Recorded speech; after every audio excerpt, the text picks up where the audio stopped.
Merci beaucoup. Depuis ce matin, nous avons entamé une visite dans la région de Thiès. Nous avons commencé par l'aire marine protégée de Kayar, où nous avons échangé avec les femmes transformatrices qui travaillent avec l'équipe de gestion de l'aire marine protégée. Cette aire marine protégée, comme je l'ai dit tantôt, elle est très importante pour nous parce qu'elle permet de conserver la biodiversité dans toutes ses dimensions, mais également c'est une source de revenus pour les communautés, notamment pour les GIE, les femmes transformatrices. Après cela, nous avons fait la bande de Filao avec 3 sites. La bande de Filao, elle a été installée depuis 1948 pour protéger les dépressions interdunaires, mais également pour protéger les établissements humains. Et au niveau de cette bande de Filao, nous avons été au site de Nden,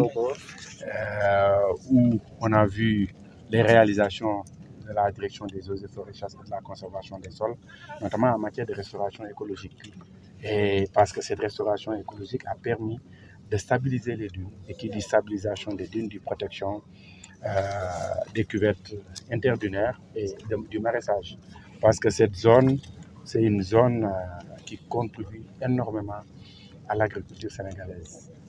80% des légumes frais du Sénégal viennent de cette zone de Niayes, d'où l'importance de ces activités de restauration écologique. Nous avons été également à Proplas, qui est une usine de recyclage du plastique. Cette étape est une étape qui m'a beaucoup marqué. Pourquoi? Parce qu'au Sénégal, nous vivons le péril plastique. Nous produisons environ 200 000 tonnes de plastique par an, et ce qui est recyclé ne dépasse pas 10 à 15%. Donc, si nous voyons une entreprise qui s'active dans le recyclage, ça ne peut que nous faire plaisir. Et on a été là-bas, et ce qui est encore plus intéressant, c'est que c'est une entreprise sociale, parce que c'est à la limite un partenariat entre un privé et les GIE de femmes qui s'activaient dans la récupération du plastique. Et ils fabriquent énormément d'objets avec du plastique recyclé, notamment des meubles, mais également des tables bancs pour les écoles et des gadgets qui sont faits à base de plastique. C'est une entreprise importante pour nous parce qu'ils sont dans l'économie circulaire et ils emploient également des femmes. Donc, cette visite a été très fructueuse et nous allons continuer à accompagner ce genre d'initiatives, allant dans le sens de l'économie circulaire, mais aussi les accompagner à se mettre en ordre. Ce n'est pas parce qu'on est une entreprise dans le recyclage qu'on ne doit pas respecter les normes environnementales aussi en matière d'établissement classé. Et la dernière étape, ça a été la visite de cette fosse écologique dans la forêt classée de Thiès, qui joue un rôle écologique fondamental parce que c'est un réceptacle des eaux pluviales,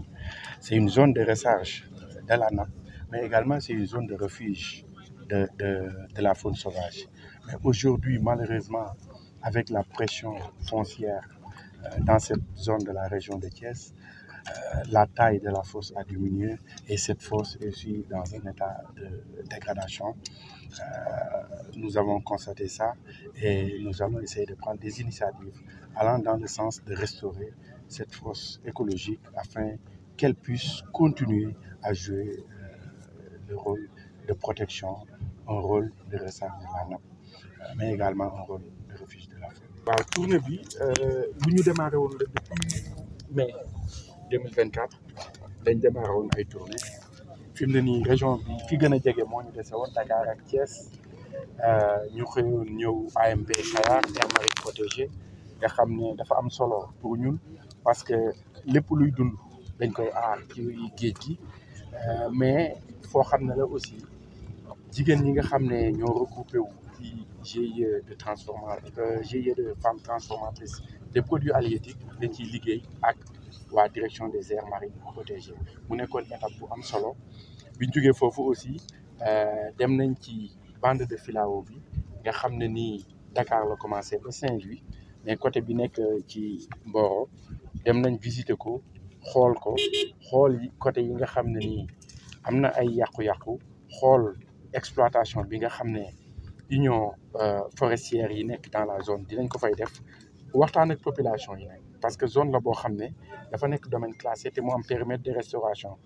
te foofu dafa nekk gox boo xam ne ni suuf bi dafa pression bi daf ci metti donc ñu waxtaan ak ñoom wax leen ne leen domaine classé la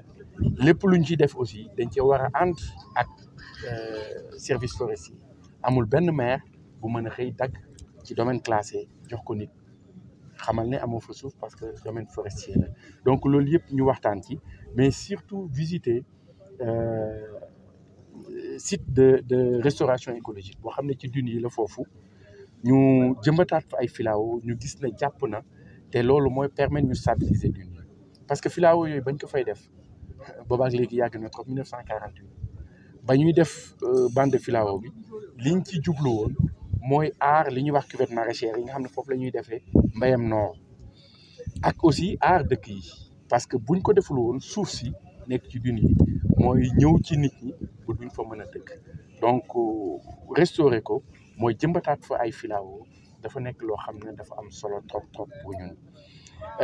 ñëw nañ aussi fii ci Thiès visiter usine Proplas usine la boo xam ne ñoom dañuy jël